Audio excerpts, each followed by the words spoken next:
Hi everyone, Alan from Newlands Nursery. Hope you are well. Today I wanted to show you about cutting back a container that you might have planted up last year, and interesting enough, that's exactly what we did with this one.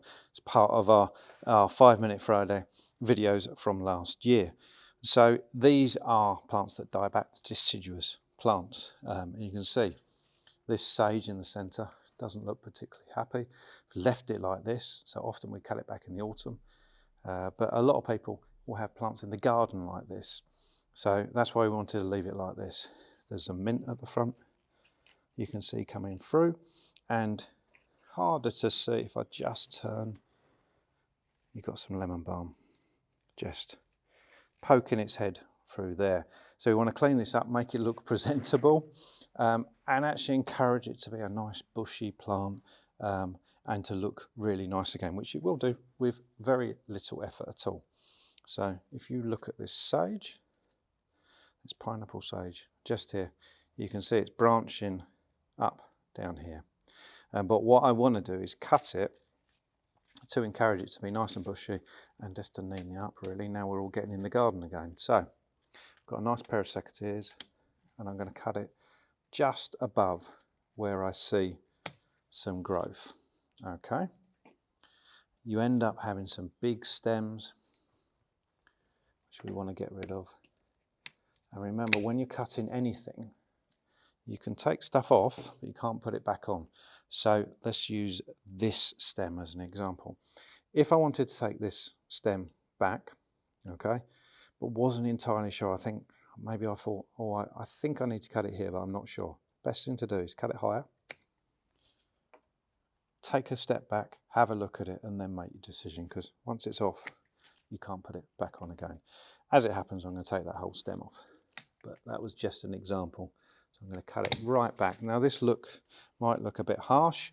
You would still get growth from something like a pineapple sage coming further up, but I never think it looks particularly nice. I think you're better off starting afresh.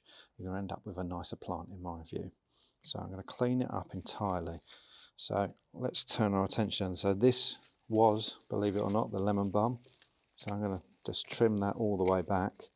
And as you start to trim it back and clear away some foliage, you start seeing the fresh growth which is starting to poke its head through. So there's signs of life here. All too many times people throw these plants away.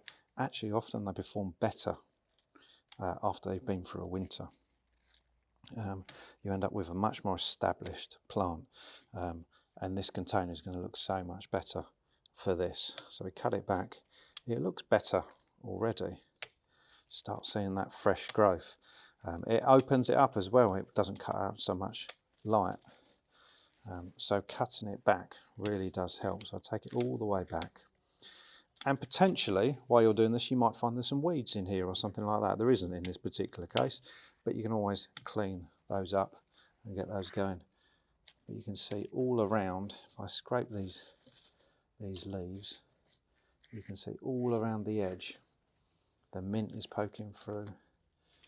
So it's not going to be long before I can start making some mint tea with these, because that will grow really quickly now. And you can already see that it looks a lot better. And the same applies for any plants in your garden like this. So pineapple sage is a great example. You may have grown it in your garden through the winter, but it looks all dead and horrible. So if you do that to it, especially when it's showing signs of growth, then it will thank you for it and it will start growing much, much quicker. Well worth doing. If you've got any questions at all, then get in contact. See you soon.